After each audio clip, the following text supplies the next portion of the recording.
ओए सुन बुढ़िया, तू तू यहाँ क्या कर रही है? अंकिता, तुझे याद है ये ना जय की माँ है। जय मेरा एक्स था, जिंदगी में कुछ नहीं करता था। अरे उसको मतलब ही नहीं था कि कर ले, और अब देखो अपनी माँ को यहाँ पे दुकान में काम पे लगा रखा है। अरे अपने बेटे को कुछ तो संस्कार दे देती। अरे चेतना बेटे, तुम्हें क्या चाहिए बता ना, मैं तुझे दिखाती हूँ और डिस्काउंट भी दूंगी। डिस्काउंट? तेरे को पता भी है कि मेरा नया बॉयफ्रेंड कितना अमीर है। हमें डिस्काउंट नहीं चाहिए, जितना तू प्राइस बोलेगी ना उसका डबल दे सकती हूँ मैं। और हाँ, क्या बोल रही थी तू कि तू दिखा देगी? मतलब तू इस शॉप में सेल्स वुमन का काम करती है और तेरे बेटे को बिल्कुल शर्म नहीं है क्या? अपनी बूढ़ी माँ से काम करा रहा है। उसको मैंने तभी बोला था कि कुछ कर ले, कुछ बन जा, लेकिन नहीं, उसको तो नहीं करना था ना। उसको था कि मैं तो वेट करूंगा, हो जाएगा, मैं बिजनेस खोलूंगा, ये करूंगा, वो करूंगा, मम्मी को वर्ल्ड टूर कराऊंगा। कहाँ है वर्ल्ड टूर? ये है दुकान में। चलो सही है, अगर बेटा निकम्मा है, बेटा कुछ नहीं कर पा रहा, तो बेचारी बूढ़ी माँ को ही घर संभालना पड़ेगा ना, है ना? अरे बेटा ऐसा कुछ नहीं है। ऐसा कुछ नहीं है, साफ दिख रहा है क्या है क्या नहीं। इस दुकान में सेल्स वुमन का काम करिए। सेल्स वुमन का काम करिए या झाड़ू पोछे मारने का? क्योंकि तेरे बेटे की औकात तो इतनी रह गई थी, है ना? चेतना कैसी बातें कर रही है? सेल्स वुमन का काम, वो भी ये, इसे फैशन सेंस होगा भी। सिंपल सी और लॉजिकली बात है कि झाड़ू पोछा ही करती हो। हाँ, और तू अगर यहाँ पे झाड़ू पोछा करती है तो तेरे को यहाँ के कपड़े छूने पे लाउड होंगे, क्योंकि मुझे तो नहीं लगता कि अगर तुझसे खराब हो गया तो तेरा बेटा यहाँ पे कुछ भी अफोर्ड कर सकता है ना? अरे तब भी मैंने बोला था कि कुछ कर ले, इसको भी समझाया था। ये मेरे को बोलती रहती है कि बेटा ऐसे कपड़े मत पहन। क्या हो गया अगर मेरा अभी बेटा कुछ नहीं कर रहा तो तू भी नौकरी कर ले। ये लोग तो यही चाहते हैं कि इनका बेटा बस घर में बैठ के ऐश करे और उनकी बीवियां कमा कमा के उनको खिलाए, है ना? चेतना, इस बुढ़िया का इनडायरेक्टली कहने का मतलब ये था कि तुम कमाओ और इसका बेटा और ये तुम्हारे टुकड़ों पे पले, तुम्हारी कमाई खाए। एग्जैक्टली। और मुझे टाइम पे पता चल गया था, नहीं तो मैं तो फंसी जाती। मैं काम करती रहती और दोनों माँ बेटा ऐश करते जिंदगी की, है ना? क्योंकि उसके बेटे के बस की तो वैसे भी कुछ नहीं है, क्योंकि वो कुछ कर ही नहीं सकता।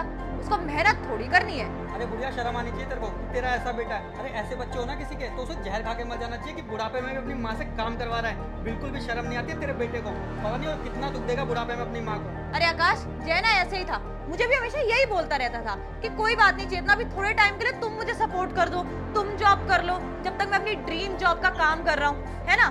क्योंकि वो तो यही चाहता है कि कोई और ही उसके लिए काम करे और वो बैठ के आराम करे, है ना? अरे बेटा तुम गलत समझ रहे हो, जय मुझसे बहुत प्यार करता है, ऐसी कोई बात है ही नहीं।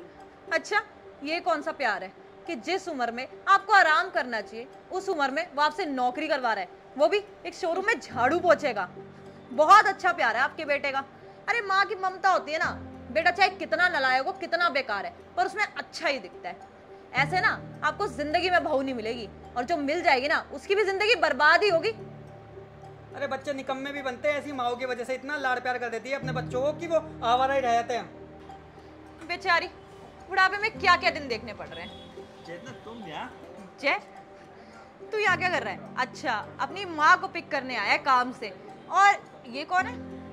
ये मेरी वाइफ है। जय, मैंने तुझे छोड़ा था और मुझे लगा था तू अपना स्टैंडर्ड बढ़ाएगा, तूने तो और गिरा लिया। अरे कम से कम ढंग की लड़की से शादी करता। ये क्या पहन रखा है उसने? ढंग के कपड़े ही पहना देता उसको। कौन पहनता है आजकल ऐसे कपड़े? शक्ल सूरत देख, कम से कम मेकअप करना तो सिखा दे उसको, कुछ ढंग की बन के तो निकले बाहर। बहुत अच्छी है और इसे ऐसे कपड़े पहनना पसंद है। तुम्हारी चॉइस, तुम छोटे पहन रहे बड़े। अरे इसकी चॉइस है, ये बहुत पढ़े लिखे हैं, बहुत काबिल है। चॉइस नहीं बोलते उसको, मजबूरी में अपनी जिंदगी काटना बोलते हैं। वो बेचारी क्या करे? तू महंगे कपड़े दिला ही नहीं सकता, तेरी औकात थोड़ी है कि तू उसको कुछ दिला दे। वो देख, गला भी सूना है और कान भी, कुछ पहन नहीं रखा उसने। क्यों? क्योंकि तेरी औकात नहीं है उसको सोने की ज्वेलरी दिला सके, उसे ढंग के कपड़े पहना सके।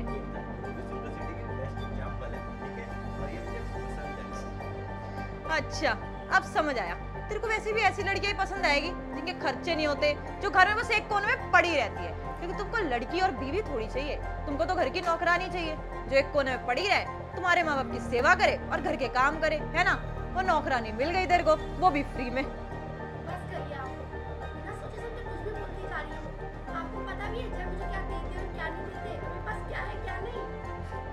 वो तो दिख ही रहा है तेरे पास क्या है और क्या नहीं। अरे कोई काम तो ये करता है नहीं, अपनी माँ से इस शोरूम में झाड़ू पोछे का काम करवाता है। अब तो दिख ही रहा है कि कितना लेवल इसका गिरता जा रहा है। तुम्हें पता भी ये शोरूम किसका है? किसका है? ये शोरूम मेरा है।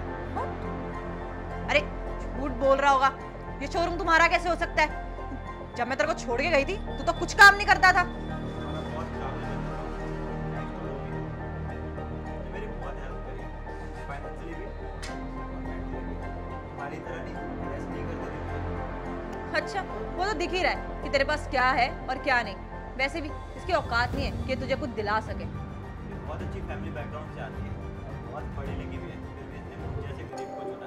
तुम्हारी तरह नहीं, सिर्फ पैसों पे पलने वाली लड़की। हाँ तो ठीक है ना, एक शोरूम खरीद लिया तो बहुत बड़ी बात नहीं हो गई। लोन ले रखा होगा, सबके बस की थोड़ी होती है। ऐसे 10 शोरूम है, विदाउट एनी लोन। कर्जे में जीने की आदत तुम जैसे लोगों की होती है, किसी और के पैसों पे जीने की आदत। हमें नहीं है वो आदत। और निकल जाओ, तुम्हारे यहाँ कुछ भी नहीं है। प्यार चाहे तो कुछ भी कर सकता है, हर कुछ पैसा नहीं होता मैम। इंसान को एक दूसरे के प्यार की जरूरत होती है, साथ की जरूरत होती है, ना कि धोखे की। तुमने हमेशा मुझे दिया पैसों के लिए। चले जाओ यहाँ से।